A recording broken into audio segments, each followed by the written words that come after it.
గ్రంథవాక్యములన్నీ నావి.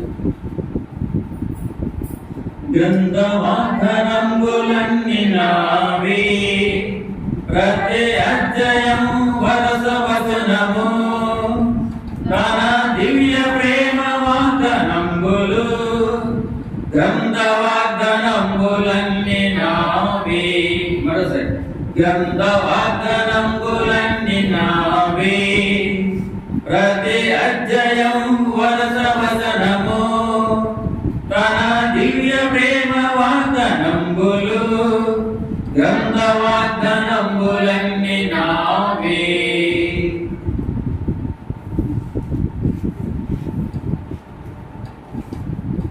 సమయంలో ఆరాధన కొరకు కొన్ని మాటలు మనం తీసుకుని ఆరాధనకు వెళ్దాం. మరి ఈ వారు మనం తీసుకుపోయే అంశం నెమ్మది లేని తనం.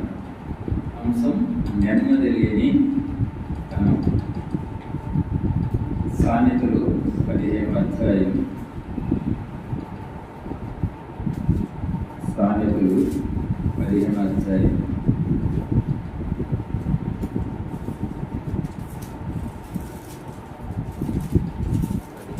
అధ్యాయము 16వ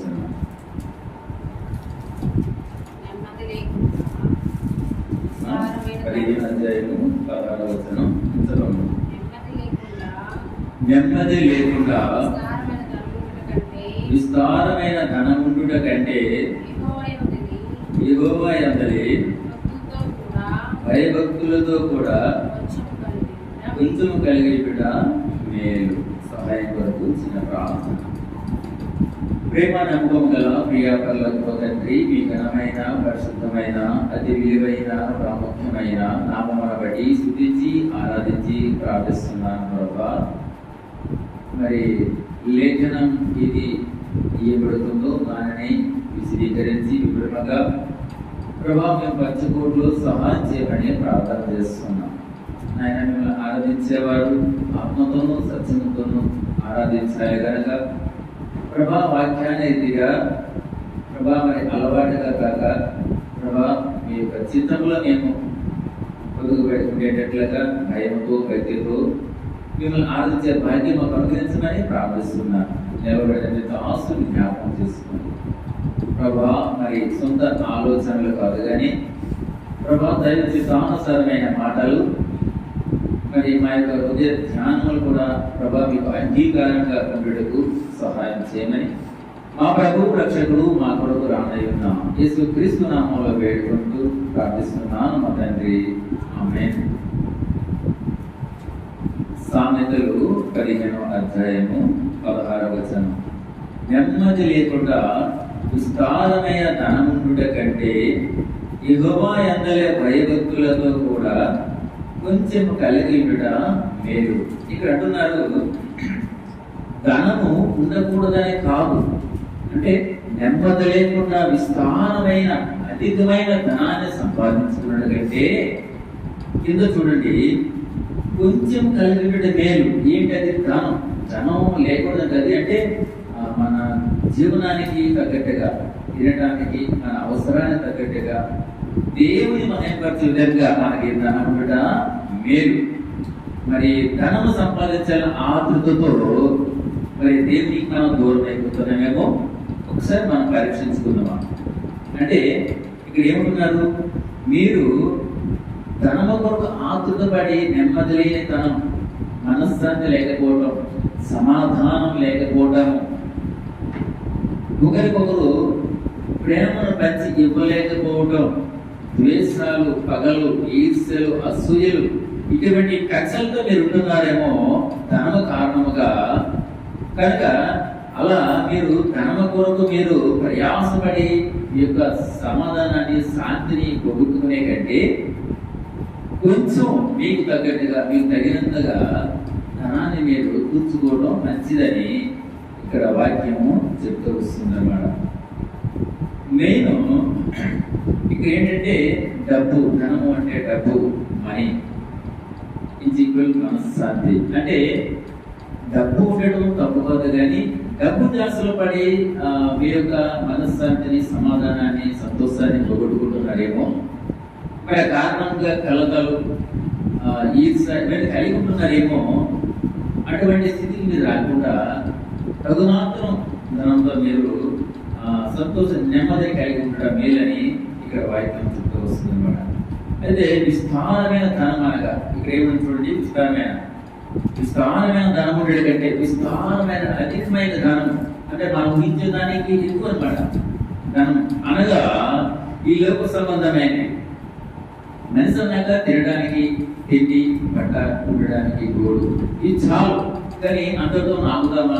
తృప్తి లేని జీవితాలు మనకి ఇంకా సంపాదించాలి, ఇంకా సాధించాలి, ఇంకేదేదో చేయాలని ఈ లోకంతో పోటీ పడుతూ మనం ఏం చేస్తామంటే అనేకమైన వాటి కొరకు ప్రయాసపడుతూ మన యొక్క మనశ్శాంతిని, సమాధానాన్ని, శాంతిని మనం కోరుకునే వారిగా ఉంటున్నాం. అవి లోక సంబంధమైనవి. ఉదాహరణకి ఆదాయం కావచ్చు, అంటే ఆదాయం వచ్చే మార్గాలు వ్యాపారం చేసేవారు అయితేనేమి, కూలి పని చేసేవారు అయితేనేమి, ఉద్యోగాలు చేసేవారు అయితేనేమి, ఆ డబ్బు కొరకు ఆతృత. 8 గంటలు పనిచేసేవారు అధికంగా 4 గంటలు పనిచేయడం, లేదా కష్టపడేటప్పుడు వస్తున్న ఆదాయాన్ని బట్టి సరైన నిద్ర లేక, తిండి లేక ఇంకా కష్టపడడం, వ్యాపార రీతిగా ఇంకా సంపాదించాల ఆతృత తన ఆరోగ్యాన్ని పోగొట్టుకోవడం, ఇలా మీరు ఆతృత పడుతున్నారేమో. ఇది లోకరీతిగా ఇది సరైనది కాదు అని వాక్యం చెప్తుంది అన్నమాట. అంటే దానికి అవసరాలు. రెండోది మనం చూసుకుంటే పరికర సాధనములు, అంటే మన వాడుకునే వస్తువులు, మనం ఉండే విధంగా మనకు కావాల్సిన వస్తువులు, ఇటువంటి వారికి మనం ప్రయాసపడుతున్నామేమో. అక్కర్లేని వాటి వరకు మరి ఎక్కువగా మనము ఇబ్బంది పడుతూ, బాధపడుతూ మరి అవమానానికి గురైపోతున్నామేమో. అది మనం ఆలోచించుకోవాలి. చాలా మంది ఇళ్లలో ఏం చేస్తారంటే ధనవంతులతో పోటీ పడుతూ వారికంటే మాకేం తక్కువట్టు వారికి మేము మన ఇంట్లో ఉండాలని మనకి సంబంధం అవసరం లేకుండా అటువంటి వస్తువులు పెట్టుకుంటే అప్పుల పాలైపోతూ, తిప్పులు పడుతూ, అలాంటి అవమానానికి గురవుతూ క్రైస్తవులుగా దేవుని అవమానపరిచే వారిగా ఇప్పుడు మనం ఉంటున్నాం. ఇదే ఈ లోక సంబంధమైనవన్నమాట. ఇంకా చూడాలంటే వాహన విషయంలో నా చిన్నతనంలో నేను అనుకునేవాడిని, పాత సైకిల్ కొనుక్కోగలనా లేదా నేను పెద్ద అయితే అని నేను ఎప్పుడు అనుకునేవాడిని. పాత సైకిల్ అంటే అప్పుడు పరిస్థితిని బట్టి నాకు అనిపించింది పాత సైకిల్ కొనుక్కున్నాను. అలాగే నేను పెద్ద అయిపోయాను, కానీ ఇప్పటి వరకు నేను ఒక కొత్త సైకిల్ కూడా నేను కొనుక్కోలేకపోయాను. ఇప్పటి వరకు నేను కొత్త సైకిల్ కూడా కొనుక్కోలేకపోయాను. అప్పుడు రోజులు అనమాట. ఎందుకు అనే మాట చెప్తున్నా మనం ప్రయాసపడుతుంటాం అధికమ కొరకు. అంటే ఉన్న దాంట్లో తృప్తి పడలేము. మనకి ఒక వస్తువు ఉంది, మన ఇల్లు ఉంది, మనకి తగ్గట్టు ఆదాయం వస్తుంది, ఇంకా మనం ప్రయాసపడి మన యొక్క జీవితాన్ని పాడు చేసుకుంటున్నామేమో, మరి దేవునికి అవమానకరంగా మనం జీవిస్తున్నామేమో. ఆ కారణంగా కుటుంబంలో కలతలు, కక్షలు, మరి ప్రేమ లేనిదనం, ఇటువంటి వాటిని మనం చూస్తున్నామేమో. మనం ఒకసారి ఆలోచించుకోవాలి. కాబట్టి ఇక్కడ ఏముంటుందంటే విస్తారమైన ధనం కంటే, విస్తారమైన ధనం సంపాదించే కొరకు నువ్వు ప్రయాసపడే నువ్వు సంతోషాన్ని పోగొట్టుకునే కంటే నీకు తగ్గట్టుగా ఏముంటుంది, కొంచెం కలిగి కూడా మేలు. కొంచెం అంటే నీకు తగ్గట్టుగా, నీకు ఎంత అవసరమో, నీకు ఏది అవసరమో ఉంటే చాలు అంటారు. అధిక ధనం ఉంటే వారు దేవునికి వ్యతిరేకమైపోతారు. గర్వీకి ధనం వచ్చేస్తుంది, విచ్చలుడు ధనం వచ్చేస్తుంది, మొండితనం వచ్చేస్తుంది.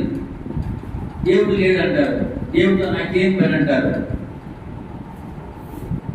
దేవుడు ఈరోజు మనల్ని ఒక పని సాధిస్తే, కనిగిస్తే ఆయన కృపను బట్టి ఈరోజు మనం మాట్లాడగలుగుతాము, జీవించగలుగుతాము, కావలసినవన్నీ మనం బ్రతుకోగలుగుతున్నాము. అదే దేవుడు మనపై కన్యత చేస్తే క్షణంలో మనం మాయమైపోతాం. ఇక్కడ దేవుడు చేతకాని వాడు కాకపోతే తన బిడ్డలు నాశనంలోకి వెళ్ళిపోకుండా తన రాజ్యంలో తనతో సంతోషంగా మరి తన సహవాసాలు ఉండాలని ఆయన నిరంతరం కూడా తండ్రి కుడిపరచాలనుకుంటూ మన కొరకు జ్ఞాపన ప్రార్థనలు చేస్తూ వస్తున్నారు. అటువంటి దేవుని మనం చిన్నతనంగా భావించి తక్కువగా చూసి మనం అవమానకరంగా మాట్లాడకూడదు. ఈరోజు నేనే సంపాదిస్తున్నాను, నా వల్ల ఈ వస్తువు కొనుక్కున్నాను, నా వల్ల ఈ పలానా కొనుక్కున్నాను అని మనం చెప్పుకోవడం అది చాలా తప్పు. అక్కడ దేవుని చెప్పుకుంటే తప్ప, కానీ దేవుని యొక్క అధికారులే తప్ప మనం నేను కూడా చేయలేదు. ఇది గమనించాలి ప్రతి ఒక్కరు. ఎందుకు మాట చెప్తున్నాడంటే చాలా మంది కూడా ఆ ధనాన్ని బట్టి, తనకున్న వస్తువులను బట్టి, తనకున్న అధికారాన్ని బట్టి దేవుడిని వ్యతిరేకించేవారుగా, వెరవేగేవారుగా, దేవుని అవమానపరిచేవారుగా జీవిస్తూ ఉంటున్నారు. దేవుని ఆరాధించలేని వారిగా ఉంటున్నారు.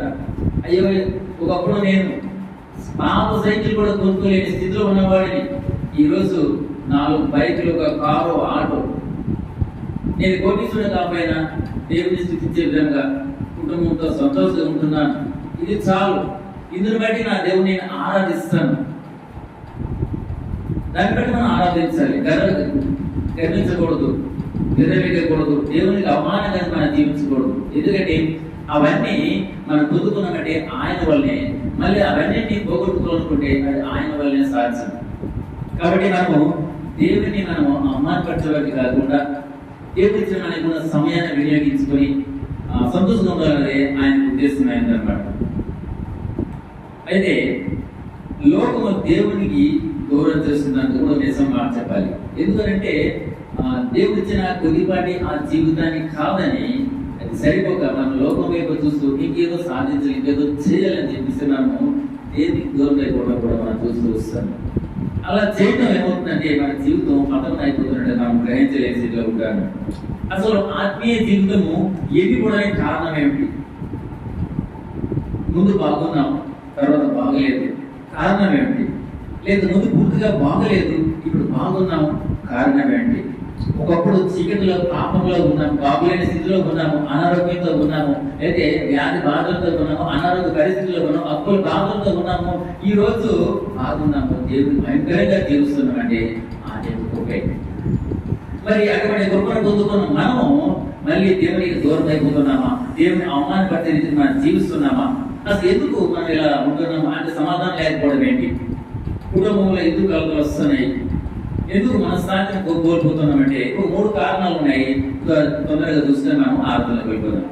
మొదటి కారణం అంటే మన యొక్క ఆత్మీయ స్థితిని పోగొట్టుకోవడానికి కారణము, మొదటి కారణం అంటే ప్రార్థన లేకపోవడం. మొదటి కారణం ప్రార్థన లేకపోవడం. శ్రమలో, సంతోషంలో ప్రార్థన ముఖ్యమని బైబిల్ చెప్తూ వస్తుంది అనమాట. అంటే చాలా మంది ఇళ్లలో, మన జీవితాల్లో ప్రార్థన లేక మనము దేవునికి దూరం అయిపోతూ మనము మనస్సుల్ని వెంబడించే వారిగా ఉంటున్నాము. బైబిల్ చెప్తుందంటే మనకు దుఃఖం కలిగిన, సంతోషం కలిగిన మీరు ప్రార్థించండి అని వాక్యం చదివేస్తుంది. చూద్దామా? యాకోబు రాసిన పత్రిక 5వ అధ్యాయము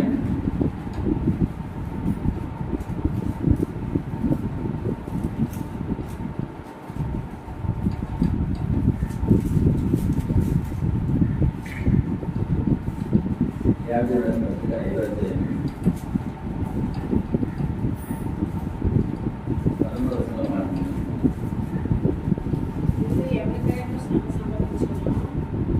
5:13 మీరు ఎవరికైనా శ్రమ సంభవించినా అతడు ప్రార్థన చేయవలెను, ఎవరికైనా సంతోషం కలిగినా అతడు కీర్తనలో పాడవలెను. అంటే ఇక్కడ ఏమంటే మనకి దుఃఖం కలిగిన, సంతోషం కలిగిన ప్రార్థన చేయమని ఇక్కడ చెప్తూ వస్తున్నారు. ఏమంటే మీరు ఎవరికైనా శ్రమ, మీకు ఏదైనా కష్టం వచ్చిందా, బాధ వచ్చిందా, నష్టం వచ్చిందా, ఏం చేయాలంట? ప్రార్థన చేయాలి. ఇంకెవరికైనా సంతోషం కలిగిన అతను కీర్తన పాడవాలి. అంటే మనకి శ్రమ వస్తే, బాధ వస్తే మనం ప్రార్థన చేస్తాం, కానీ సంతోషంగా ఉన్నప్పుడు దేవుని స్తుతించలేము, ఆయన గర్వించలేము, ఆయన ఆరాధించలేము, ఆయన మనము ప్రార్థన చేయలేము, ఆయనతో మాట్లాడలేము. ఎందుకు? మనకు అన్ని అనుకూలంగా ఉన్నాయి. భోజనం అయితేనేమి, మనం పట్టుకున్న బట్టలు అయితే, మనం వాడుకున్న వస్తువులు అయితేనేమి, మన ఉండే పరిసరాలు అయితేనేమి, మన బంధువులు అయితేనేమి, స్నేహితులు అయితేనేమి, ప్రతి ఒక్కరు మనకు అనుకూలంగా ఉన్నారు కాబట్టి మనకి దేవుడు అవసరం లేదు. ఎప్పుడు దేవుడు అవసరం అంటే యోగు మాదిరిగా అవన్నీ మనకు దూరం అయితే తప్పగానే దేవుడు మనకి అవసరం. ఇక్కడ ఏంటంటే మీకు శ్రమ కలిగిందా, మీరు ప్రార్థన చేస్తున్నారు, ఓకే. అదే విధంగా మీరు సంతోషంగా ఉన్నారు కాబట్టి అప్పుడు కూడా మీరు ప్రార్థన చేయండి, నన్ను గణపరచండి, స్తుతించండి, నన్ను ఆరాధించండి అని దేవుడు చెప్తూ వస్తున్నాడు. మొదటి అంటే మనం ఆత్మీయ స్థితి కోల్పోవడం కారణం మొదటి ప్రార్థన లేకపోవడము.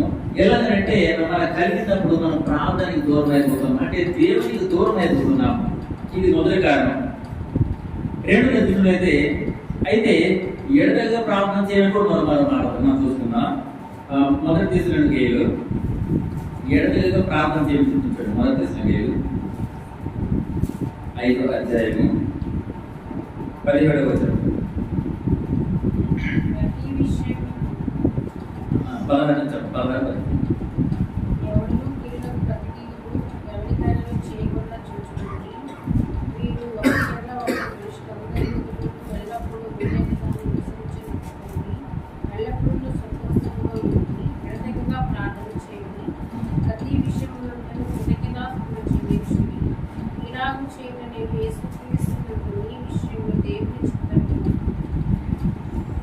ఇక్కడ చూడమ్మా.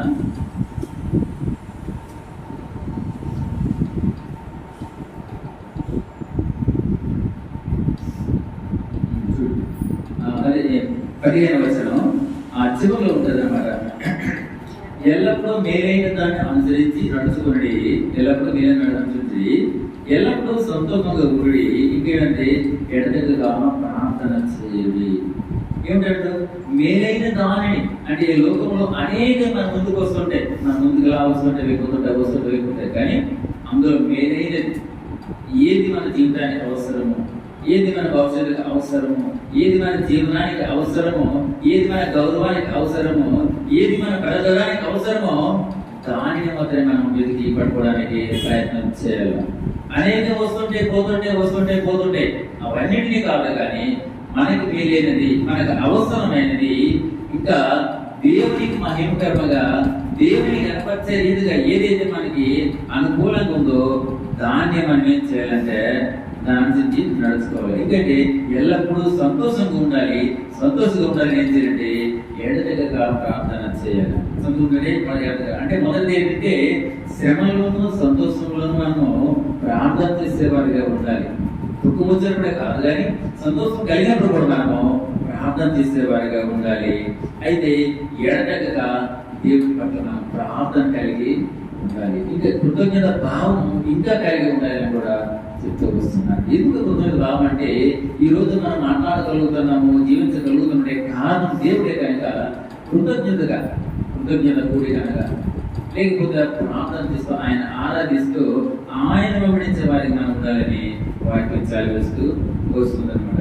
ఇంకా చింతపడక ప్రతి విషయంలో కూడా మనము ప్రార్థన దీని ద్వారా మనం దేవుడు అంటే చింతపడమంటే మనకి సమస్య వచ్చినప్పుడు మనం బాధపడకుండా, మనం లోపల దుఃఖపడకుండా, మనసులపై ఆధారపడకుండా మనం ఏం చేయాలంటే ప్రార్థన ద్వారా దేవుడికి మనం తెలియజేసేవాడు. మొదటి ఏంటంటే మనము శ్రమల్లోనూ సంతోషంలో ప్రార్థన చేసేవాడాలి. ఆ ప్రార్థన ఎలాంటి ఎడతెగక సంతోషంగా, అంటే మేలైన దాన్ని ఎంచుకొని మనం ప్రార్థన చేసేవాడిగా ఉండాలి. ఇంకా ఏమంటే చింతపడకుండా, ఆలోచించకుండా, దిగులు చెందకుండా ఏమంటే మన ప్రార్థన ద్వారా మనకున్న సమస్యలని ఆయన ముందు మనము చూడండి. ఫిలిప్పీయులకు రాసిన పత్రిక 4వ అధ్యాయం ఉంటుంది.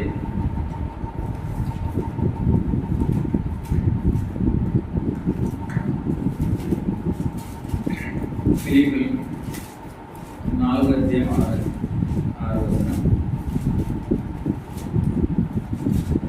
4 ఉంటుంది అంటున్నాం. దేని గురించి చింతపడకూడదు, కానీ ప్రతి విషయంలోనూ ప్రార్థన విజ్ఞాపముల చేత కృతజ్ఞతాపూర్వకముగా మీ విన్నపములు దేవునికి తెలియజేయండి. దేని గురించి సందేహించకండి, దేని గురించి మీరు ఆలోచించకండి. ఇంకో మాట చెప్పనా, ఆయన అంటున్నారు, మీరు ఊరకుండా చెప్తున్నారు. ఎందుకు మాట్లాడారంటే మీరు దేని గురించి చింతపడకండి, మీరు దేని గురించి ఆలోచించకండి. మీరు కృతజ్ఞత భావం కలిగి మీరు నాకు ప్రార్థన, మీరు మీకు ఏదైనా అవసరమో నేను ఎరుగుదాం, కాకపోతే ప్రార్థన చేయండి, నేను మీకు కావాల్సిన సమస్యలను కూడా నేను మీకు అప్పగించదని చెప్తూ వస్తున్నాను. కాబట్టి మొదటి ఏంటంటే ప్రార్థన. మనం ఎందుకు మన యొక్క జీవితాలు మూడువారిపోతున్నాయి, ఎందుకు మన ఇంట్లో సమస్యలు వస్తున్నాయి అంటే మొదటి ఏంటంటే ప్రార్థన. ప్రార్థన. రెండోది మనం చూసుకున్నట్లయితే సహవాసంలో లేకపోవుట. మొదటి ప్రార్థన అయితే, రెండోది సహవాసంలో లేకపోవుట. అంటే దేవునితో సహవాసం చేయట్లో వెళ్ళకుంటే సమాధానం మేలు కలుగుతుంది. సహవాసం అంటే ఈ లోకంలో అనేక మందితో సహవాసం కాదు, కానీ దేవునితో, దేవుని పిల్లలతో, దేవుని ఎరిగిన వారితో, దేవునితో సహవాసం గల వారితో మనము సహవాసాలు ఉండాలి. అలా ఉన్నట్లయితే మనకి ఏమొస్తుందంట మనకి సమాధానం కలుగుతుంది, మేలు మనకి జరుగుతూ వస్తుంది. చూడండి, యోగు గ్రంథాలు ఉంటుంది. యోగు గ్రంథాలు 22వ అధ్యాయము, యోగు 22-21 వచనం.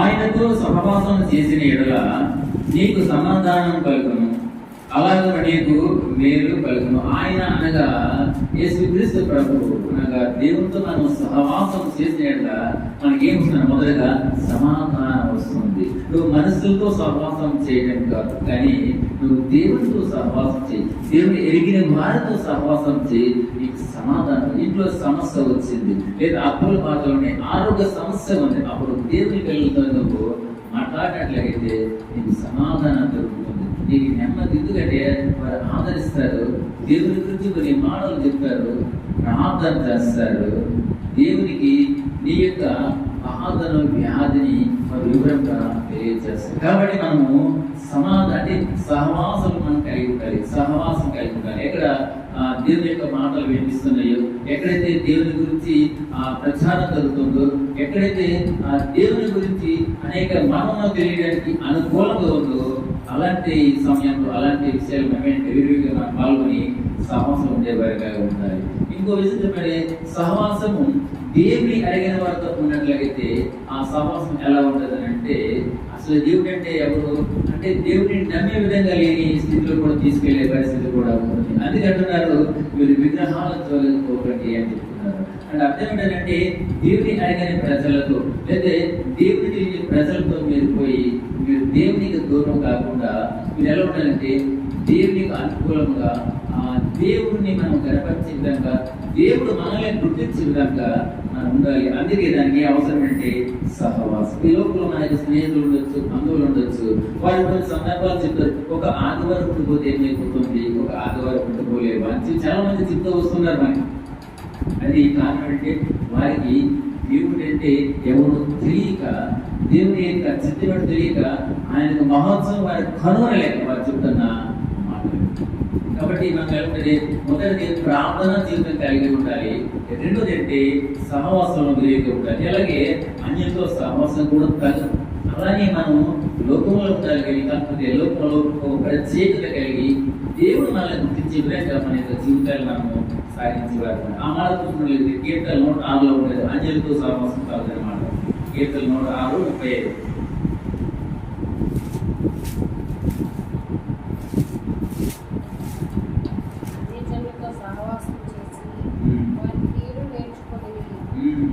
అంటే ఇక్కడ చూడండి, అన్యులతో సహవాసం వారి క్రియలు నేర్చుకుంది. అది నిజమే.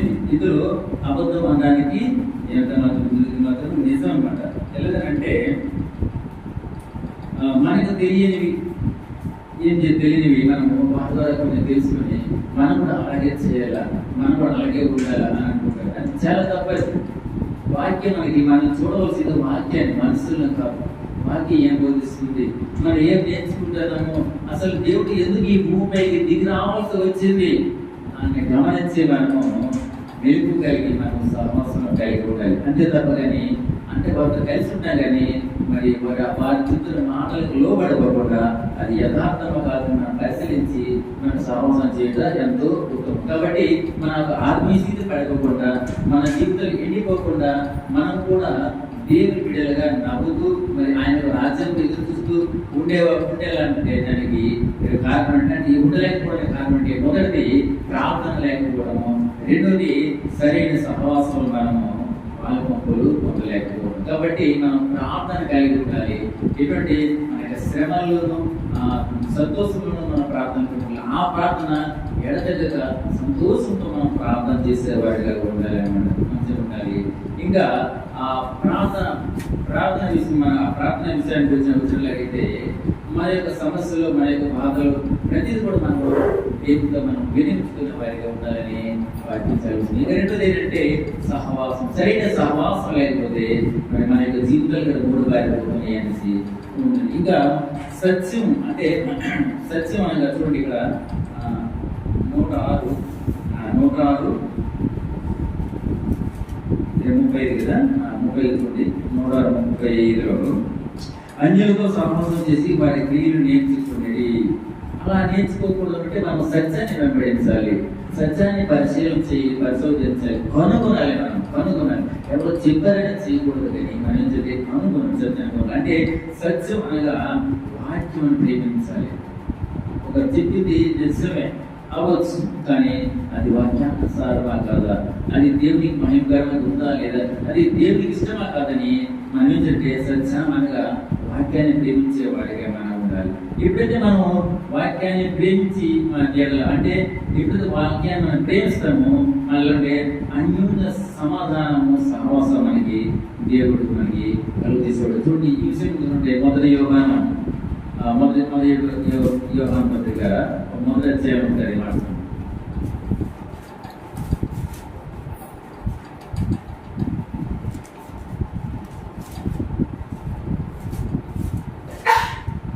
మొదటి యోహాను 1వ అధ్యాయము 7వ వచనం. అయితే ఆయన వెలుగులో ప్రకారము మనము వెలుగులో నడిచిన ఎడల మనము అన్యోన్య సహవాసం గలవారమై ఉంటాము. అప్పుడు ఆయన కుమారుని యేసు రక్తం ప్రతి పాపముని మనల్ని పవిత్రులుగా చేయను. ఆయన ఏమంటే ఆయన వెలుగులో ఉన్నాడు అంటే ఆయన మనం కూడా వెలుగులో ఉండాలి. అంటే ఎందుకు చెప్తానంటే మనము సత్యం అనగా వాక్యం. ఎప్పుడైతే మన వాక్యాన్ని ప్రేమిస్తామో వాక్యం మనకి ఏం బోధిస్తుంది, వాక్యం ఏం వస్తుంది, మనము సత్యం అంటే దేవుని ఎరిగి యథార్థంగా ఉండాలని, దేవుని ఎరిగి యథార్థంగా ఉండాలని వాక్యం బోధిస్తూ వస్తుంది. అంటే ఎప్పుడైతే మనం దేవుని యథార్థంలో అన్యోన్య సమాధానం, సహవాసం కలిగిన వారుగా మనం ఉంటాము. ఇలా ఉండాలంటే కారణం అంటే దేవుని వేడిగా ఆయన రక్షణానందాన్ని పొందుకునేవారు. అంటే ఎవరైతే యేసు ప్రభు యొక్క రక్తంతో కడబడి ఉంటారో అటువంటి వారు మాత్రమే దేవునితో సమాధానం కలిగి దేవుని మహిమకరంగా జీవించగలుగుతారు. కాబట్టి మనము మన యొక్క స్థితి పడిపోకుండా ఉండాలంటే మొదటి మనము ప్రార్థన స్థితి కలిగి ఉండాలి. రెండోది సహవాసంలో వెలుగు కలిగి మనము దేవునితో సహవాసంతో, దేవుని బిడ్డలతో మనం సహవాసం చేసేవారిగా ఉండాలి. మరి మూడోది మనం చూసుకున్నట్లయితే వాక్యం లేకపోవడం అంటే దేవునితో మాటలు కట్ అయిపోయి భార్యాభర్తల మధ్య గొడవ వచ్చింది. గొడవ వచ్చినప్పుడు భార్య మాట్లాడకపోవచ్చు లేదా భర్త మాట్లాడకపోవచ్చు. అలాంటప్పుడు అదేమవుతుందంటే రాను మీ యొక్క ఎడబాటుకి మీ యొక్క విడిపోయే తనానికి అది కారణం కావచ్చు. కాబట్టి అక్కడ ఏమవుతుందంటే భార్య భర్తల మధ్య దాని సంబంధం అనేది ఉండకపోవచ్చు. అలాగే మనం ఎప్పుడైతే వాక్యానికి దూరం అవుతామో, వాక్యాన్ని పట్టించుకోవడం లేదు, వాక్యం పట్ల మనం నిర్లక్ష్యంగా ఉంటామో అప్పుడు ఏమవుతుందంటే దేవునికి మనకు సమాధానం అనేది కట్ అయిపోతుంది. అంటే మనం దేవుని బిడ్డలుగా ఆయన మనల్ని గుర్తించడానికి కూడా వీలు కానట్టుగా, అలాగే దేవుడు అంటే కూడా తెలియని వారికి మనం ఉండడం జరుగుతూ వస్తుంది. కాబట్టి మనం ఎలా ఉండాలంటే దేవునికి అనుకూలంగా అంటే వాక్యం ఎరిగిన వారిగా ఉండాలన్నమాట. చూడండి ఈ వాక్యం గురించి ఒక తీసుకున్నాను, మొబైల్ వచ్చేస్తాను.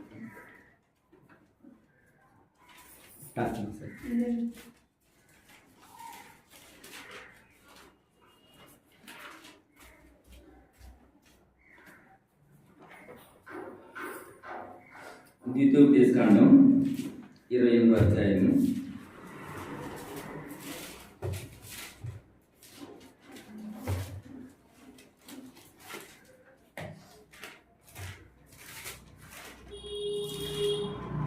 28వ అధ్యాయము 58, 59 వచనాలు. 58, 59. నీవు జాగ్రత్త పడి ఈ గ్రంథంలో వ్రాయబడిన ఈ ధర్మశాస్త్ర వాక్యములన్నింటినీ అనుసరించి గైకొనొచ్చు నీ దేవుడైన యెహోవాను ఆ మహిమగల భీకరమైన నామమునకు భయపడని యెడల యెహోవా నీకును నీ సంతతికిని ఆశ్చర్యమైన తెగులను కలుగు చేయను. అవి దీర్ఘకాలముకు గొప్ప తెగులను చెడ రోగములనై ఉండెను. ఎప్పుడైతే నువ్వు దేవునికి దూరం అవుతావో, ఎప్పుడైతే ఆ దేవునితో నీకున్న సంబంధం కట్ అయిపోతుందో, అప్పుడు నీ పైన దాడి చేసేటంటే తెగుళ్ళు, గొప్ప తెగుళ్ళు మరియు రోగములు రావడానికి అవకాశం ఉంటుంది. ఇక్కడ ఏమని చూడండి, నీవు జాగ్రత్త పడి ఈ గ్రంథంలో రాయబడిన ఈ ధర్మశాస్త్రాన్నింటినీ అనుసరించి గైకొనొచ్చు.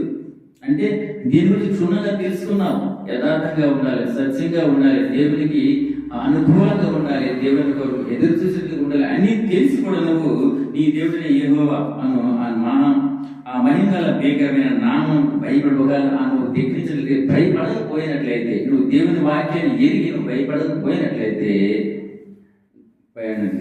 చూడండి, యెహోవా నీకును నీ సంతతికి ఆశ్చర్యమైన తెగులను కలుగు చేయను. అవి దీర్ఘకాలమును గొప్ప తెగులను చెడ రోగములను ఉండను. కాబట్టి మనం దేవుని ఎరిగిన వారిగా ఆయనతో కనెక్ట్ ఇప్పుడు కూడా మనకి కట్ అవ్వకూడదు. చూడండి, మన సెల్కి రీఛార్జ్ చేస్తాం, 350 రూపాయలు చేస్తాం, ఒక నెల రోజుల వరకు మనకు కనెక్ట్ ఉంటుంది అనమాట. ఈ నెల రోజులు అవుతున్నప్పుడు అంటే మనం ఇతరులతో మాట్లాడడానికి అనుకూలంగా ఉంటుంది. ఇక నెల రోజులు అయినప్పుడు మనం వెంటనే ఏం చేయాలి, మళ్ళీ మనం రీఛార్జ్ చేసుకోవాలి. మళ్ళీ రీఛార్జ్ చేయకపోతే అవతల వ్యక్తులతో మనం మాట్లాడే అవకాశం మనకి ఉండదు.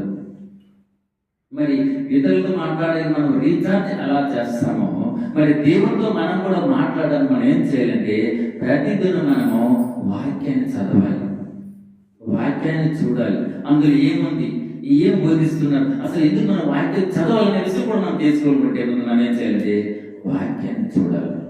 మొదటి ప్రార్థన చేయాలి, రెండోది దేవుని యొక్క సహవాసంలో ఉండాలి, మూడోది ఏం చేయాలంటే ఆయనతో మనకి కనెక్షన్ కట్ అవ్వకుండా మనం ప్రతిదినం కూడా వాక్యాన్ని మనము చదివే వారిగా ఉండాలి. ఇంకా అదే చూడండి, ద్వితీయోపదేశకాండం 29వ అధ్యాయంలో 9వ వచనంలో మాట ఉంటుంది.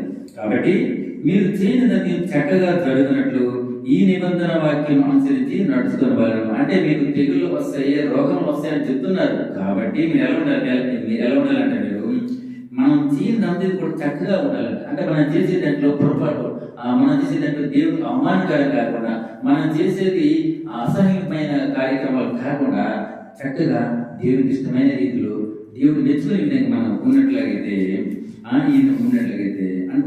ఉన్నట్లయితే దేవుడు మనల్ని ఆయన యొక్క స్థానానికి, ఆయన యొక్క చోటికి మనల్ని తీసుకెళ్ళడానికి ఆయన ఇష్టపడుతూ వాడు ఉన్నాడు. కాబట్టి మనము దేవుని మనము ప్రార్థన చేస్తూ సహవాసం చేస్తూ వాక్యం కూడా మనం ఎలా ఉండాలంటే ఆయనతో కూడా మనం కలిసినట్లుగా ఉండాలి. ఇంకా చూసినట్లయితే కీర్తనలు 56:4 చూసినట్లయితే మనుషుల మాటలు ఆలోచనలు కంటే బలమైన దేవుని వాక్యం చెప్తుంది. చూడండి, కీర్తనలు 56 కీర్తన. అంటే చాలా మంది మనుషుల మాటల పైన వాళ్ళ ఆలోచనల పైన మనం ఆధారపడుతుంటాము. దేవుని వాక్యాన్ని మనం పట్టించుకోమని, మనకి శ్రమ వచ్చినప్పుడు వెంటనే మనం ప్రార్థన చేస్తాము, లేదు వాక్యం మనం చెప్పం. కానీ మనం ఏం చేస్తామంటే 56 మనం ఏం చేస్తామంటే వెంటనే మనుషులపై ఆధారపడతాం. నాకు సమస్య వచ్చింది, నాకు కష్టం వచ్చింది, నాకు బాధ వచ్చింది, ఎలా ఏమిటి అని చెప్పేసి మనం మనుషులపై ఆధారపడుతుంటాం. మనుషుల ఆలోచనపై మనం ఆధారపడుతుంది. 56 చెప్పింది, వారి గుంపు కూడా కొంచెం 54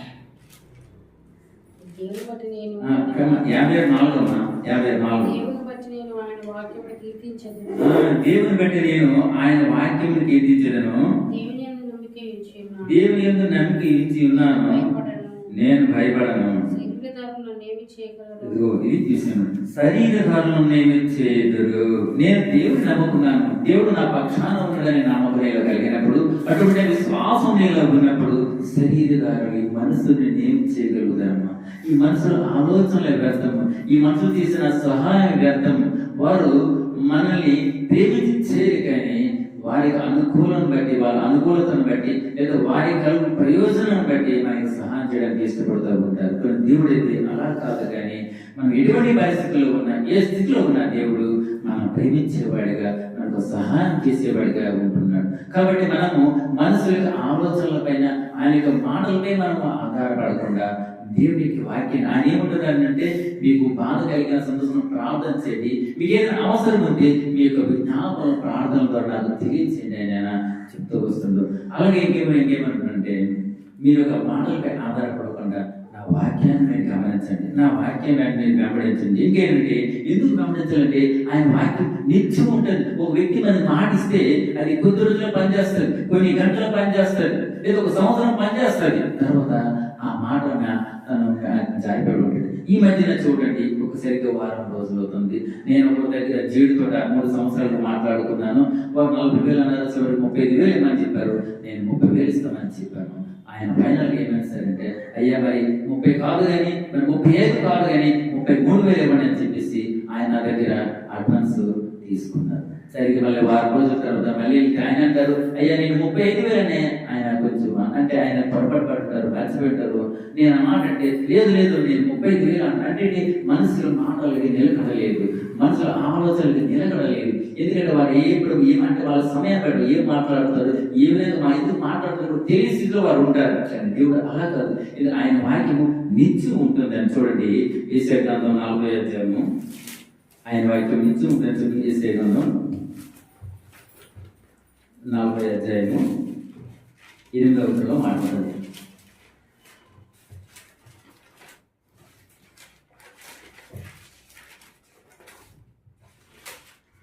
48 గడ్డి ఎండిపోవును, దాని పువ్వు వాడిపోవును, మన దేవుని వాక్యము చూసావా? గడ్డి ఎండిపోతుంది, పువ్వు వాడిపోతుంది, ప్రాణం పోతుంది, మనుషుల మాటలు కూడా మారిపోతాయి. కానీ దేవుని వాక్యం ఏంటంటే నిత్యం ఉంటుంది. ఎందుకంటే ఆయన ఆది అంతం ఆయనే, ఉన్నవాడు అనువాడు ఆయనే, ద్వితీయుడు, రెండవవాడు లేడు, క్షమించదు, అద్వితీయుడు, క్షమించదు, ఆయన అద్వితీయుడు. అద్వితీయుడు అంటే ద్వితీయుడు కాదు, ఆయన ఒకడే దేవుడు. కాబట్టి ఆయన మాట నిత్యం ఉంటుంది, ఆయన మాట నిలిచి ఉంటుంది. కాబట్టి అటువంటి వాక్యం పైన మనం ఆధారపడి ఉండాలి. ఆ నిత్యమైన వాక్యం ఎప్పుడైతే మనం ఆధారపడతామో అప్పుడు దేవుడు మనతో మాట్లాడడానికి, మనతో సహవాసం ఇష్టపడదు. ఇంకా దేవుని వాక్యం విని సొంత ఆలోచనలు కూడా కొనసాగించారు. చూడు, దేవుని వాక్యం ఈ దేవంతా దేవుని వాక్యం వింటున్నాము, ఆయన ఆ వాక్యాన్ని ఇంటికి వెళ్ళిన వాక్యాన్ని పక్కన పెట్టి మన యొక్క సొంత ఆలోచనల్ని మనము పాటిస్తున్నాం. ఆ మాట కూడా చూడండి, మార్కు సువార్తలో ఉంటుంది 4వ అధ్యాయము, మార్కు సువార్త 4వ అధ్యాయము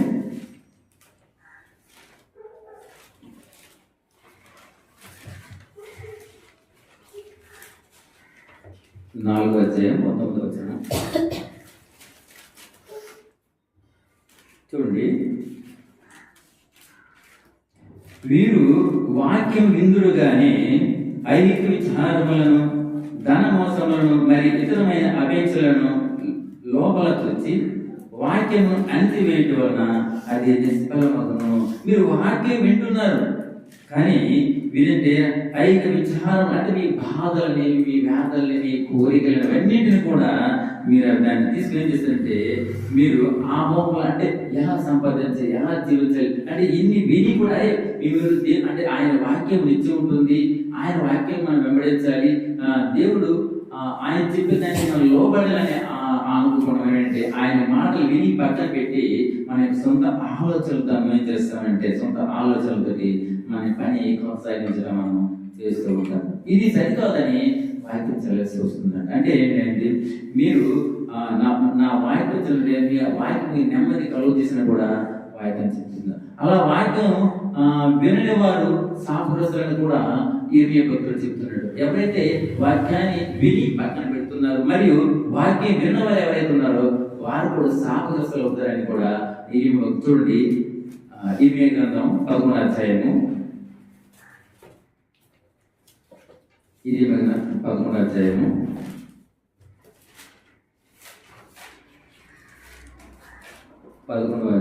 3వ వచనం మాట్లాడుతుంది. ఈ నిబంధన వాక్యములను వినడొల్లన వాడు శాపగ్రస్తుడగును. ఈ నిబంధన ఎవరైతే దేవుడు ఇచ్చిన ఈ నిబంధనలు మనం అతిక్రమిస్తామో, పాపం అనగా ఆజ్ఞ అతిక్రమమే పాపం. పాపం అంటే ఏమిటి? ఆయన మాట వినకపోవడమే పాపం. ఆయన మాట వినకపోవడమే, ఆయన యొక్క నిబంధన వాక్యం మనము వినడొల్లన వాడు వినకపోవడమే పాపం. అందుకే అలా వినవాడు శాపగ్రస్తుడు అనేసి వాక్యం కూడా చెప్తూ వస్తుంది. అలాగే వాక్యం నెమ్మదినిస్తుంది. చూడండి కీర్తన 119 కీర్తనలో వాక్యం అనేది నెమ్మదినిస్తుంది. 119:50 తెలిసిన విషయం. అలాగే ఇంకా అంటే ఎందుకంటే వాక్యమే నెమ్మది ఎందుకంటే వాక్యమే దేవుడే ఉన్నాడు. వాక్యమే దేవుడే చూడు తీసారా 119:50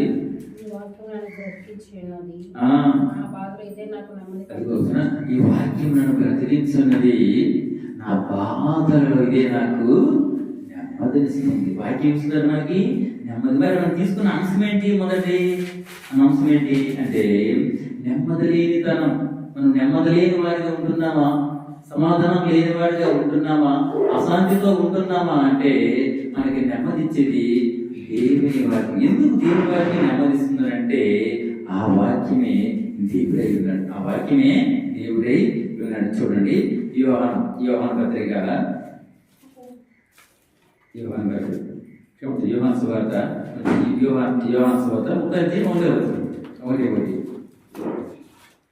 అందరూ తెలిసింది. యోహాను సువార్త